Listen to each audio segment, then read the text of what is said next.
Hey guys, what is going on? My name is Yen, and in this video I want to compare the iPhone SE second generation to the iPhone 11. Let's get started.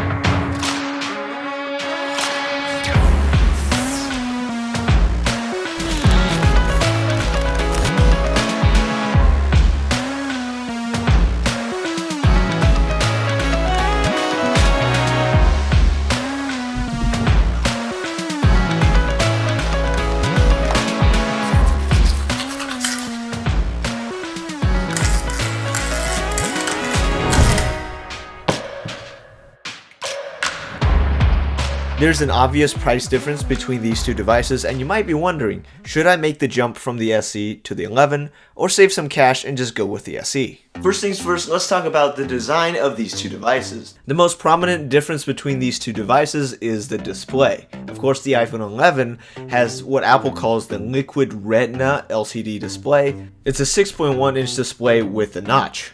Now the iPhone SE has the slightly older style 4.7-inch Retina LCD. This is the familiar square edge design that we've seen for years. Now, as you might have noticed, most of the specs of these two devices are pretty similar. Same pixel density, same maximum brightness. Even in some of the newer features like dark mode, I cannot really see a difference in the quality of the displays. They both look very good, colors are accurate, very contrasty. Of course, the iPhone SE wins in the portability department, but the iPhone 11 has an edge in displaying more content on the screen at the same time. The difference in design also means that the iPhone SE's power button still works like a power button. You press it, you can power off your device, locks your phone. On the iPhone 11, it still does Siri instead of, what a power button is supposed to do. So of course you have to use the volume buttons in order to trigger that same screen. Of course, on the iPhone 11, you are getting Face ID. This is, of course, the first generation variant that we've seen for a few years now, although it has gotten faster over time with software. And of course, on the iPhone SE, second generation Touch ID that we've seen before, nothing really new here. They're both very fast and accurate, it's just a matter of personal preference. Now, when it comes to processors, the iPhone SE and the iPhone 11 actually have the same processor. They both have the A13 Bionic chip. This just means that they're both going to be ridiculously fast and responsive. The SE does have 1GB less RAM than the iPhone 11, but honestly, I have not noticed the difference in day-to-day performance due to that 1GB. Now, the iPhone 11 does have the U1 ultra-wideband chip that is not present in the iPhone SE 2, but it doesn't really seem to do that much right now except for more accurate airdrops. Now, the biggest differentiator between these two devices, other than the design, I think, is the battery life. With the iPhone SE, I've gotten about 5 to 6 hours of screen on time with medium use. It does last through the whole day, but I would not expect any more out of it. The 11 gets a solid 8 to 9 plus hours of on-screen time. Sometimes I can use this phone for 2 days without charging it. So if you're looking to improve your current phone's battery life, then the 11 is the one to go for. They both have wireless charging and fast charging, but with the iPhone 11, you're likely not going to have to use those very often. Whereas with the iPhone SE, you might find yourself powering it up halfway through the day, especially if you do anything intensive.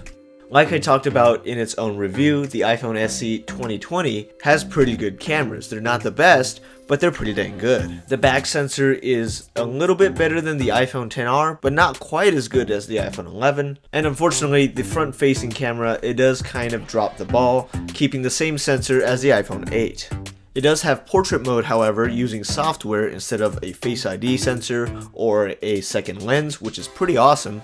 But it is limited to only recognizing people, not objects.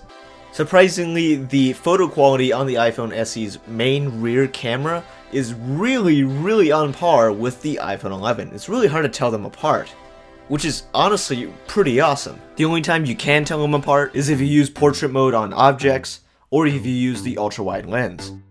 It's also supposed to have better audio quality in the microphones as well. I'm not sure how true that is, so let's test it. Alright, here's a front-facing video test of the new iPhone SE. Now, I have not listened to the audio just yet, so do let me know what that sounds like in the comments below. Now, I have heard the iPhone 11's audio before, and I personally think it was pretty good. So let me know what you guys think of this audio in the comments. The video quality on both of these phones are just absolutely fantastic. Honestly, I cannot tell these two apart when you're using just the primary back lens. What you're seeing now is in 4K. I'm testing the autofocus by pressing different areas on the screen. Colors are consistent throughout both of these devices. Again, you can only tell if it's an iPhone 11 if you see an ultra wide angle. Otherwise, the iPhone SE's quality in video is exactly the same. And if you tap these numbers in the video mode, you can switch quality or frame rate on both of these devices. It's also worth noting that both of these devices have different user interfaces for the camera app. The iPhone SE is using a slightly older one, whereas the 11 has the zoom button and zoom ring to help you zoom easier. However, they both have the quick take features that allow you to quickly capture a photo or video. The only feature the SE is missing from the 11 is night mode, which unfortunately makes it suck in low light. I go more into depth on this in the iPhone 11's dedicated review. I'll link that in the cards as well as in the description. Actually, I would recommend checking out the dedicated reviews for both of these devices if you want a deeper dive into the pros and cons of each device.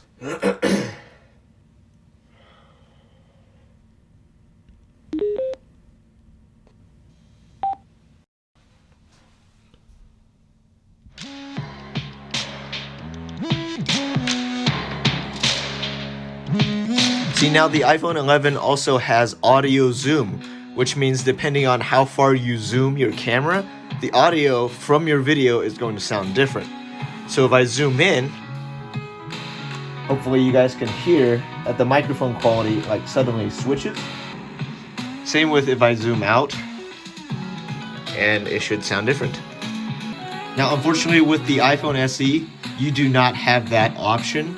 So whatever it records through your phone's microphone will just stay that way regardless of how you zoom with your phone.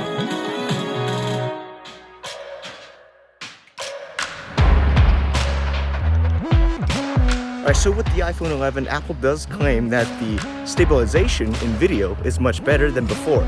So what do you guys think? I'm just walking probably around at a semi-normal pace. I also have not listened to the audio from this phone just yet, so make sure you let me know in the comments what the audio sounds like from this video sample. Did you hear that? Jeez, I think they found me.